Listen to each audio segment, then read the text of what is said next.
Light ভাঙতে গুলি করতে বাবার ঘর থেকে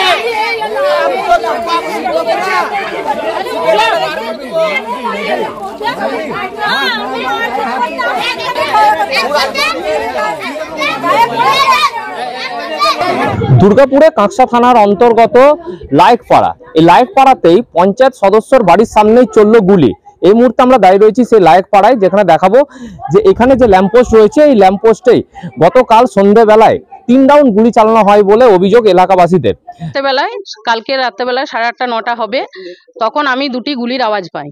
এবার আমি গুলিটা বুঝতে পারিনি, কেউ তো স্বাভাবিক জানে না যে এটা বন্দুকের গুলি, রিভলভারের গুলির আওয়াজ নাকি। আমি ভাবছি বোম ফাটছে জোরে। তখন আমি আমার বৌমাকে বলি যে দেখ কে যেন বোম ফাটাচ্ছে, দুটো পরপর। তারপরে এজ চিৎকার করে ওঠে, সঞ্জয় লায়েক চিৎকার করে ওঠে, এখানে ছিল। তখন আমরা সবাই বেরিয়ে আসি যে এত চিৎকার চেঁচামেচি কেন। তখন বলছে যে প্রদ্যুৎ লায়েক এই লাইটটা গুলি করে ভেঙে দিল। কারণটা আমি কি করে বলি? কারণটা কি দাদা?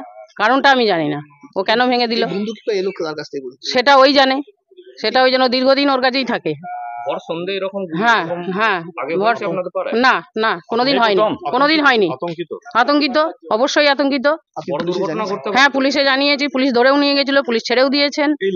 পার্টির ছেলেরা আমি ঠিক আছে এসে দেখি যে গুলি চালিয়ে সঞ্জয় লায়েক যে ব্যক্তি আছে ও বললে প্রদ্যুৎ লায়েক গুলি চালিয়ে পালালো, ঠিক আছে। আর এরপর আমরা বলতে গেলাম ও যেটা এসে করে যে আমাকে মুখ টুক ফাটিয়ে দিল, এ করলো, এসে পরে পুলিশ দুজনাকে নিয়ে যায়, দুই পক্ষ থেকে আমাকেও নিয়ে যায়, অপরন্ত প্রদ্যুৎ লায়েককেও নিয়ে যায়, দুই পক্ষকেই ছেড়ে দেওয়া হয়। আপনাদের মধ্যে কি কোনো পারিবারিক কোনো সমস্যা ছিল? পারিবারিক সমস্যা ওটা বহুদিন হয়, দাদু মানে তার দাদুদের আমল থেকে হয়ে আসছে, শুধু এই আমল থেকে না। কালকে ঘটনা সূত্রপাত কিছু না, কালকে কালই ওই পঞ্চায়েত অফিসের জিনিস ভাঙবে কেন? পঞ্চায়েতের জিনিস, এটা সাধারণ মানুষের জিনিস, এটা তো হঠাৎ করে আমি যেহেতু ছিলাম না আমি বলতে পারছি না। সঞ্জয় লায়েক যেহেতু দেখেছে, ও বলছে হঠাৎ করে এলো মধ্য অবস্থায়, ঠিক আছে, 3 রাউন্ড গুলি করে, 2 রাউন্ড গুলি করে পাইনি, 3 রাউন্ডে পেয়ে তারপরে ওকে করতে করতে ছুটে চলে যায়। কোথাও কি নিজেদের কোনো প্রভাব খাটানোর চেষ্টা করছে বলে মনে করছেন আপনারা? না, আমি এটা বলতে পারছি না কিছু। তাও কেউ ব্যক্তিগতভাবে কোনো সরকারি সম্পত্তি নষ্ট করবে সেটা আমি একদমই সমর্থন করি না। যেটা এক পক্ষ করেছে কি যে গুলি চালিয়ে সরকারি লাইট একটা ভেঙে দিয়েছে, এটাকে আমরা সমর্থন করি না। প্রশাসন তার প্রয়োজনীয় ব্যবস্থা নিচ্ছে এবং আমিও দেখছি, আমরা নিশ্চয়ই অভিযোগ দায়ের করব। গোপালপুর পঞ্চায়েতের আমি উপপ্রধানের সাথে কথা বলেছি, অফিস খুললে ওরাও আমাকে বললো যে প্রয়োজনীয় যে ব্যবস্থা নেওয়ার সেটা ওরা নেবে। এইভাবে যে গুলি চালানো, ও কি লাইসেন্স ওয়ালা পিস্তল?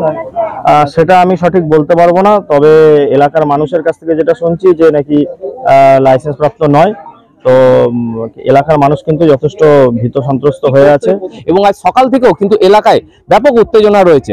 ঘটনায় গতকাল প্রদ্যুৎ লায়েক নামে যার বিরুদ্ধে অভিযোগ এই গুলি চালানোর, তাকে পুলিশ আটক করে কিন্তু রাতের বেলায় ছেড়ে দেয়।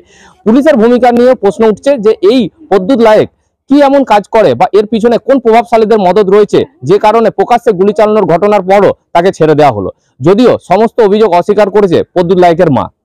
গুলি চালায় না, মিথ্যা কথা সাজিয়ে ফাঁসাচ্ছে। বলছি কি, আর যখন বাউন্ডারি, এত বড় বাউন্ডারি জোর করে সেই কি সেই যেদিনে সব বন্ধ থেকে কটিয়ে সেদিন হিসাব করে 5টা গেঁথে নিলে, বহু লোকদের একটা কাজ আছে, বহু লোকদেরকে গেঁথে নিলে।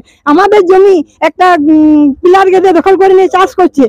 আমার ছেলে কিন্তু একটা কথা বলে নাই, চুপচাপ ঘর থেকে। আর কালকে বন্ধু ফুটিয়ে গেছে, ওদের ভয়ে আতঙ্কিত হচ্ছে, পুরো ফাঁসাচ্ছে, ফাঁসি দেওয়ার চেষ্টা করছে। হ্যাঁ, কি ভাবছে কে যেন মনে করছে বোধহয় তার বউ ঘর থেকে এটি বলে কি জন্য ভাঙবে গু, কি জন্য ভাঙবে এই আলোটা, কি জন্য ভাঙবে এই আলোটা? আমি তো আলোকিত হই না, কোনো কিছুই না, কি জন্য ভাঙবে আমার ছেলে?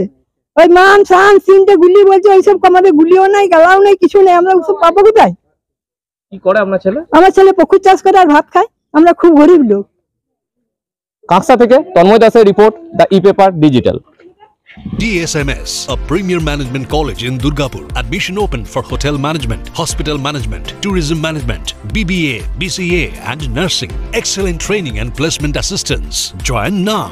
DSMS, gateway to success.